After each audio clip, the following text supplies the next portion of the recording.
Today we are going to make something delicious, but we always do, don't we? So I have a question for you. Do you love Reese's peanut butter cups? I do. And if you do, you're going to love this cookie recipe. It has no flour in it, and it's literally just 3 ingredients, but I've added a fourth. But it's just literally 3 ingredients: peanut butter, sugar, and egg whites. And this particular recipe makes 12 cookies, pretty much.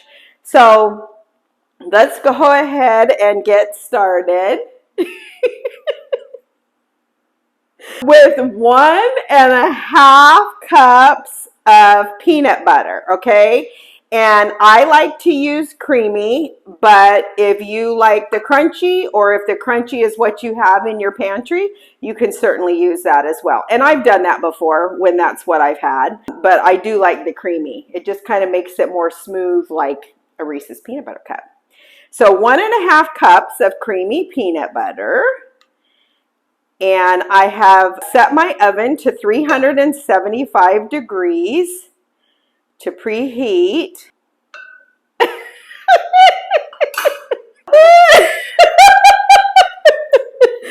Okay, and then to that we're going to add 2 egg whites and 1 cup of granulated sugar. And that's it. That's it for the cookies. So now we're just going to mix these ingredients up. And you do not mix the egg whites separately. So don't beat them or anything like that. You don't want to do that. You want to actually just pour them in just like I did. And now I'm going to mix this up until it's all blended together. And I would just like to say a special thank you to Renee. She does a fantastic job. She's my videographer. She's my editor. She is my social media admin. She takes care of Facebook, YouTube, Instagram, all the things. There would be no Cook at Home with Elaine without Renee. I'll just tell you that right now. I can cook, but I know absolutely nothing about any of the rest of that stuff, and I don't even want to know about it. But I'm so thankful for you, Renee, for sharing your God-given talent with the rest of the world. Totally. Because of her, we're all able to enjoy this. And we have so much fun cooking together. And she always makes me laugh. And then, you know, when I get tickled, it's hard for me to stop laughing. So sometimes on my own, it's like, okay, Elaine, get it together. You got to stop laughing. But then I see her over there and she's doing her best not to laugh. And I see her little shoulders going up and down. And then she turns away from me, but I still know she's laughing. And then that just makes me laugh even more.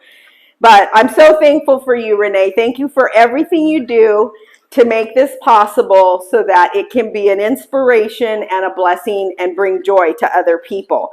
And that was my goal in starting this, was to inspire people, encourage people to cook at home, spend time with your family around the table, and bring joy to people's lives, because with God we have joy and He gives us joy, and I'm thankful for that today. So okay, look at that. The eggs, the sugar, and the peanut butter are all creamed and mixed together. This is it. Now we're going to roll them into walnut size balls, okay? So what I do is I just take a tablespoon and I just get, like, you know, what kind of looks like a, I don't know, is that a tablespoon? I think so. And then with clean hands, you just want to kind of roll it into a ball. And it doesn't have to be perfect. I mean, because again, it's going to bake and it's going to spread out, you'll see. And just try to keep them all uniform, so they're all about the same size. So I'm just going to do 4 rows of 3 across. And you know what's so amazing to me? When I first found this recipe, I was like, no way, like, how are these cookies going to set up without no flour in them? But you guys, it's amazing. And then I'm going to show you the 4th ingredient when these come out of the oven that I add to it. Now, if you didn't want it to be like a Reese's peanut butter cup, what you would do different at this point than what I'm doing is instead of leaving them in a ball, you could just get some sugar and a fork and do your crisscross across the top. But I'm not going to do that because you'll see what I'm going to do to add the chocolate when they come out. So I'm trying to make these the same size. But anyway, this week I went and I decorated the church, and I went to that store that, you know, is like a Costco where you're going in for one thing, but you go in there and you see 15 million things you want to buy, and you come out with stuff you probably shouldn't have bought, but you did because you just can't live without it, or at least we think we can't. And that's Hobby Lobby. I love that store. And they have all their Christmas stuff out. But because I was focused on fall, I did myself a favor and I didn't even venture into the Christmas department. But I have to tell you, I was so tempted because I love, love, love Christmas. And Randy always says, "You're buying more Christmas stuff?" Yeah, it's so cute. Yeah, but what about all the other stuff? Why don't you get rid of some of that? And I'm like, oh no, I love it all. So of course it just keeps growing every year. But I probably should get rid of some of it because to make room for new stuff. But I do love Christmas. I love Hobby Lobby and I love Costco. But I'll tell you what, boy, those stores can get you if you're not careful because they just have all kinds of wonderful things in there. Okay, I think I have enough dough to make. So there's our 12. Maybe we're going to have a little over a baker's dozen here. But we're certainly not going to leave any of that in the bowl. So I'm going to go ahead and just kind of add maybe 2 more. Get all this goodness out of the bowl. And then on my cookie sheet, you guys, actually, it was Renee that shared this with me because whenever I've made, this is going to be a little baby one. In the past, whenever I've made cookies, I've always just put them on the cookie sheet. And by the way, this recipe says to put them on an ungreased cookie sheet.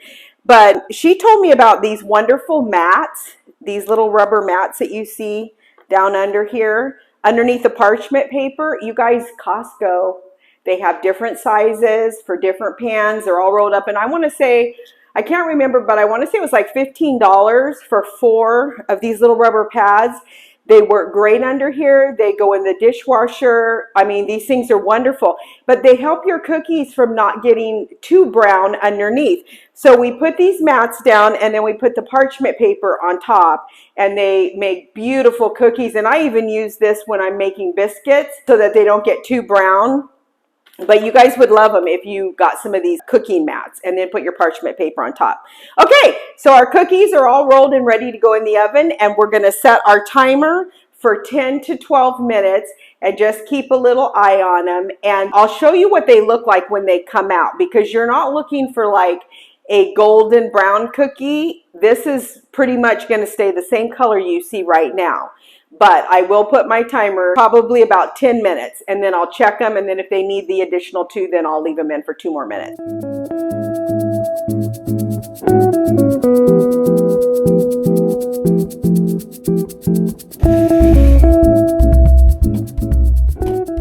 Okay, so now we got these out of the oven and you can see what they look like. Now the next thing I do is I just take a teaspoon round measuring spoon and I just press it down, and see how the cookie's cracking as I'm doing that, and I'm just pressing into the center while they're soft, just pressing down on all of them and just gently pressing, just because you're just making a little well, if you will, right in the center. Okay, there we go. So there's our happy little well, and then now I'm just going to pour in some semi-sweet chocolate chips right into the center of these little wells. And a few might fall out, but that's okay. Let me cut this hole a little bit bigger. There we go. Okay. And then what's going to happen is while these cookies are hot, they're going to, it's kind of, well, you can see they're already starting to push back up the centers. That egg white in there is just having them rise up a little bit. Okay, so just go ahead and pour these chocolate chips into the center. And these cookies are hot, so they're going to melt into there. And once the cookies set up, then it just kind of forms and becomes part of your cookie, and then they won't fall out after that.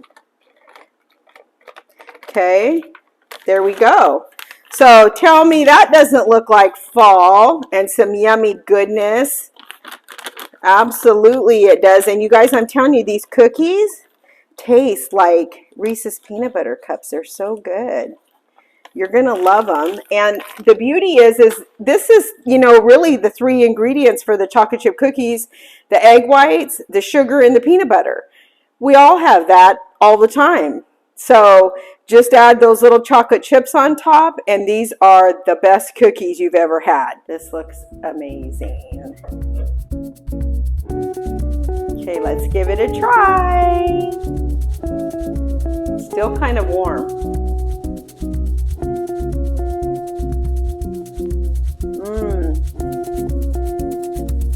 Oh my word.